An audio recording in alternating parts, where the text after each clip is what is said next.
bienvenidos estudiantes a la clase número 3 de nuestra materia Lengua y Literatura. En esta clase 3 vamos a trabajar con los géneros literarios. En particular vamos a trabajar con el género narrativo. Vamos a ver las características del cuento. Después vamos a ver el género lírico, en particular la poesía, y finalizaremos viendo las características del género dramático. Pero primero es importante definir qué son los géneros literarios. Los géneros literarios son géneros que pertenecen a la literatura. La literatura se vincula con un uso especial del lenguaje. Este uso es creativo y sugerente, y es para generar placer estético en el lector. Se vincula con la función estética del lenguaje que trabajamos en la clase anterior.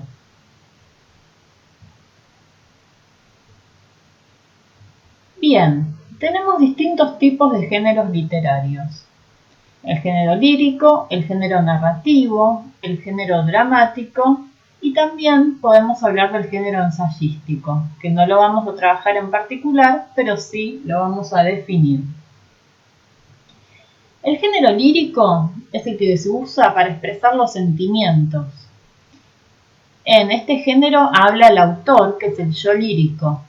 Es importante en esta instancia no confundir el yo lírico con el autor, con la persona que escribe esos poemas, ya que el yo lírico es una creación del autor y no es igual al autor, no es esa persona que siente y que piensa eso, sino que la que piensa y siente eso, que está representado en el poema, es el yo lírico.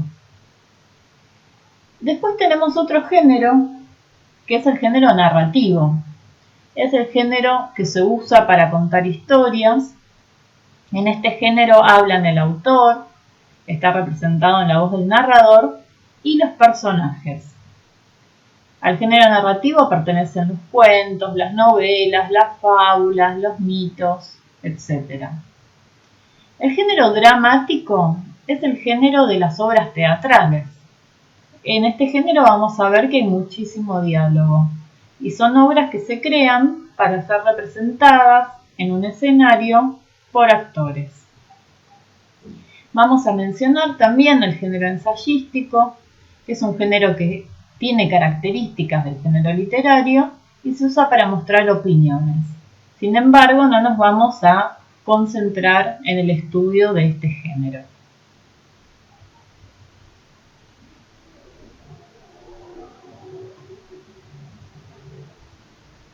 Comenzaremos ahora a estudiar el género narrativo. El género narrativo tiene diferentes elementos. Estos elementos son el narrador, el tiempo en el que transcurre la historia, los personajes que participan en esa historia, el espacio en el cual se desarrollan los hechos, los acontecimientos y claramente los hechos, las acciones. Esos son los elementos principales del género narrativo. Dentro de este género narrativo tenemos distintos tipos de textos y los llamamos subgéneros. Estos subgéneros son el mito, la leyenda, el cuento, la novela y la fábula.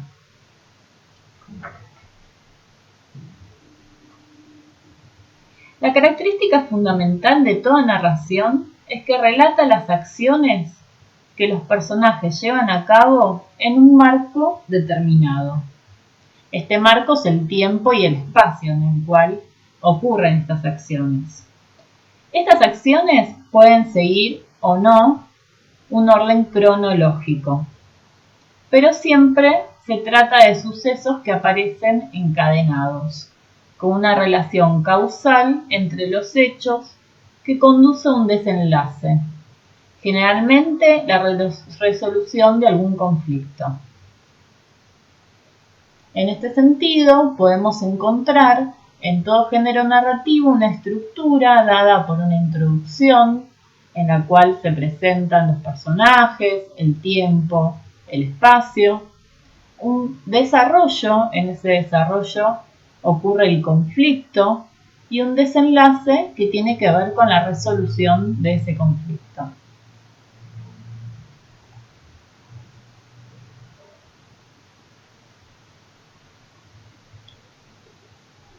Ahora bien, dentro del género lírico, tenemos que hay una estructura particular de este género.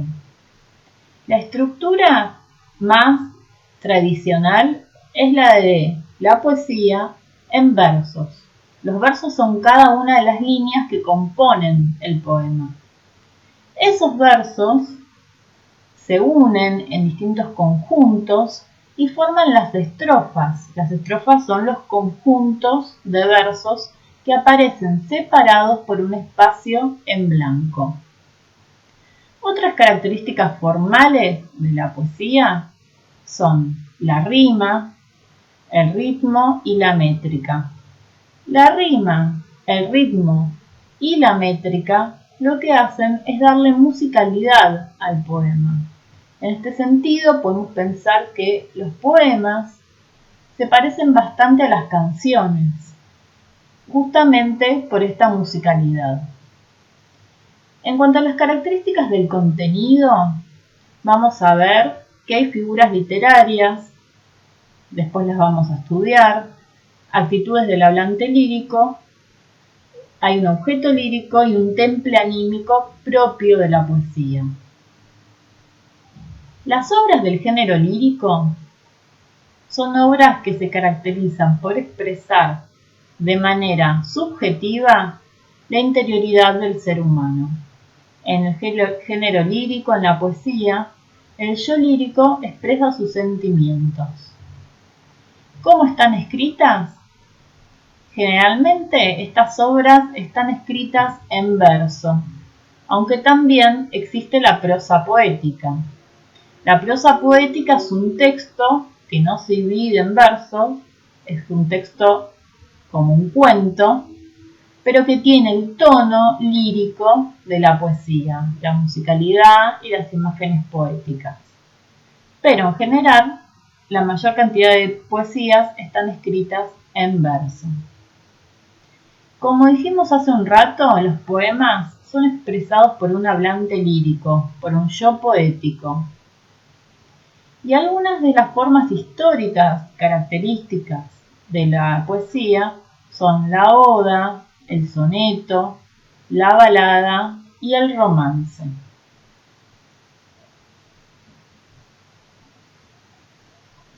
Bueno, ahora comenzaremos a trabajar con los recursos literarios.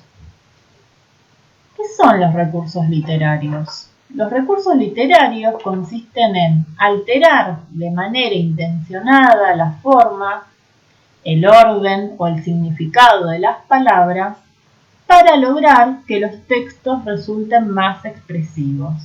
Es decir, se trata de buscar un efecto estético.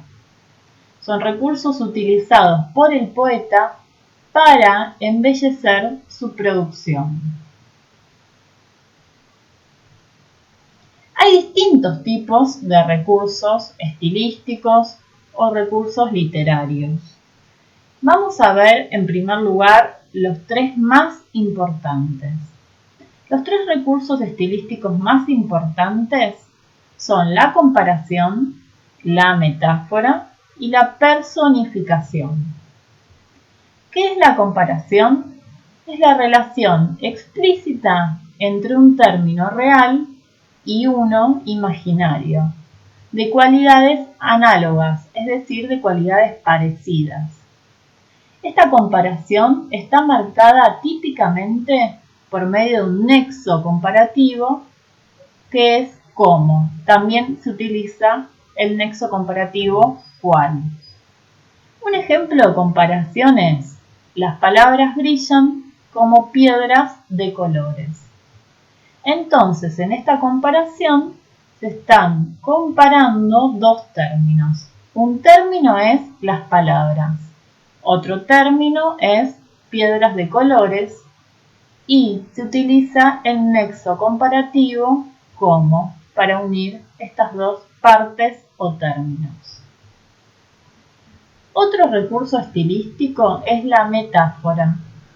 La metáfora es la identificación de un término real con uno imaginario, porque entre ellos existe alguna semejanza. Un ejemplo de metáfora es: las palabras son espuma, hilo, metal, rocío. A diferencia de la comparación, donde los dos términos están presentes, en la metáfora hay un término que se esconde, que no está presente, que no está explícito. Por ejemplo, una comparación podría ser: tus dientes como perlas brillantes. Eso sería una comparación, porque está presente el término dientes y está presente el término perlas brillantes a través del nexo comparativo como. Ahora bien, si yo quiero transformar esa comparación en una metáfora, lo que puedo hacer es decir: las perlas brillantes que asoman con tu risa. En ese caso, se da a entender que las perlas brillantes hacen referencia a los dientes, aunque este término no esté presente a la hora de nombrarlo. Otro recurso es la personificación. La personificación es la asignación de características humanas a algo que no lo es. Por ejemplo, son las palabras las que cantan, las que suben y bajan. Lo que se hace es darle cualidades humanas o animadas a algo que habitualmente no lo tiene, en este caso a las palabras. Otra personificación podría llegar a ser: las estrellas nos miraban desde el cielo. Las estrellas aparecen personificadas porque tienen una acción, una cualidad humana que es mirar.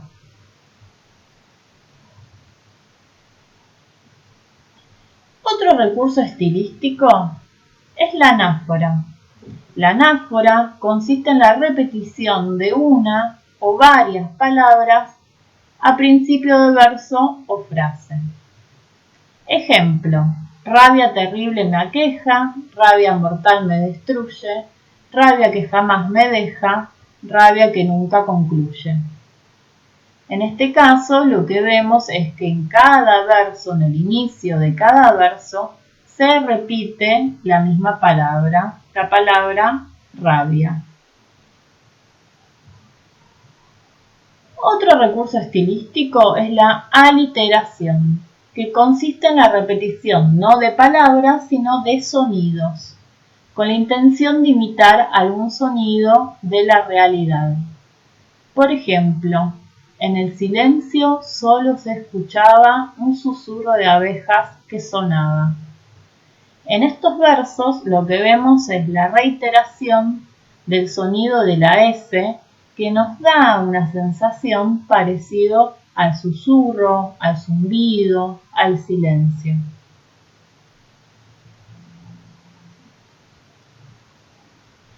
Otro recurso estilístico es el paralelismo. El paralelismo consiste en repetir estructuras sintácticas similares en diferentes versos o enunciados. Por ejemplo, los suspiros son aire y van al aire. Las lágrimas son agua y van al mar.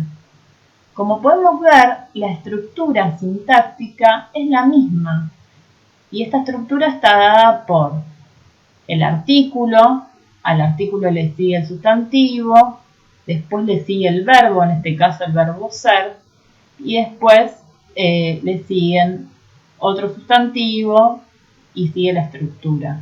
Pero vemos que la estructura se repite en los dos versos. Artículo, sustantivo y verbo aparecen al comienzo de ambos versos. Por eso se lo llama paralelismo. Son estructuras paralelas.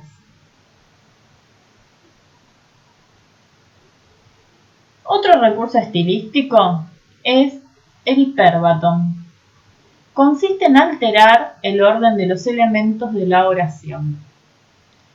Por ejemplo, del salón en el ángulo oscuro, de su dueño tal vez olvidada, silenciosa y cubierta de polvo, veíase el arpa. Estos versos, este conjunto de versos, suena raro cuando uno lo lee, porque no es el orden habitual de los elementos en la oración. El orden lógico, el orden habitual al cual estamos acostumbrados en el lenguaje cotidiano es: el arpa se veía, silenciosa y cubierta de polvo, tal vez olvidada de su dueño, en el ángulo oscuro del salón. Esta alteración del orden lógico crea un efecto de extrañamiento. Otro recurso estilístico es el contraste o antítesis, que consiste en la coexistencia de dos palabras o expresiones que son contrarias entre sí. Por ejemplo, cómo se pasa la vida, cómo se viene la muerte. Están callando. En este caso, la antítesis está dada por la contraposición de los verbos pasa y viene y de los sustantivos vida y muerte. Bien, recién terminamos de trabajar con los recursos estilísticos de la poesía. Ahora vamos a pasar a trabajar con el género dramático. El género dramático es el género de las obras de teatro. Su característica fundamental es que son textos escritos con la finalidad de ser representados ante un público. Dramático significa basado en la acción y no tiene que ver con que se trate de una situación triste o cómica. Los textos dramáticos cuentan una historia, pero la acción avanza gracias a los diálogos entre los personajes o a los monólogos. Un monólogo es cuando un personaje habla solo. Estos textos toman la forma de una obra de teatro, cuyo libreto es lo que el equipo teatral respeta para representarla. El teatro es una tarea en equipo, ya que es el resultado de lo que hacen los actores, los escenógrafos, utileros, apuntadores, electricistas, iluminadores, todos ellos dirigidos por el director de la obra. Como la obra de teatro está destinada a la representación, en el texto dramático hay acotaciones, que son indicaciones del autor para representar la pieza, como por ejemplo especificaciones respecto al lugar y a la época en la que transcurre la acción, o caracterizaciones de los personajes, de la vestimenta, de sus gestos, detalles escenográficos, entradas y salidas de los personajes. Entonces, el género dramático es el género en el cual se representa algún conflicto de la vida de los seres humanos por medio del diálogo de los personajes.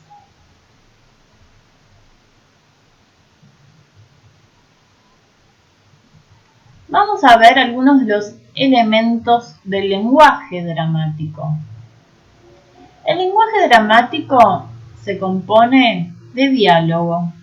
El diálogo es la principal forma de comunicación dramática. La función del lenguaje en el diálogo es la función apelativa. Ahora bien, a veces ocurre que los personajes hablan consigo mismos. Este personaje, estando solo, se habla a sí mismo, al público o a otros personajes sin recibir respuesta. Los parlamentos son discursos extensos de un personaje dirigido a otros personajes.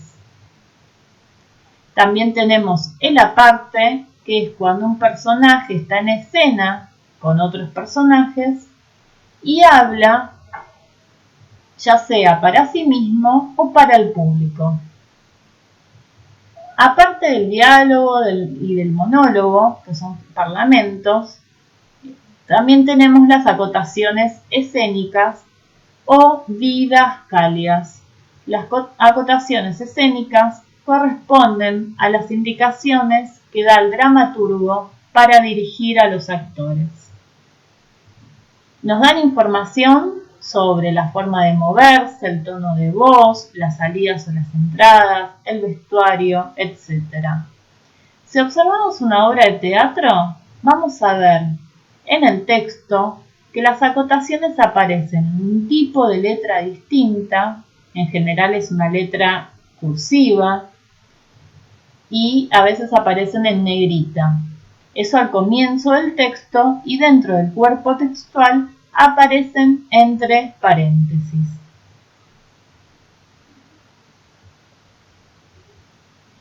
Bien, vamos a hacer un repaso sobre los temas que estuvimos trabajando en esta clase número 3.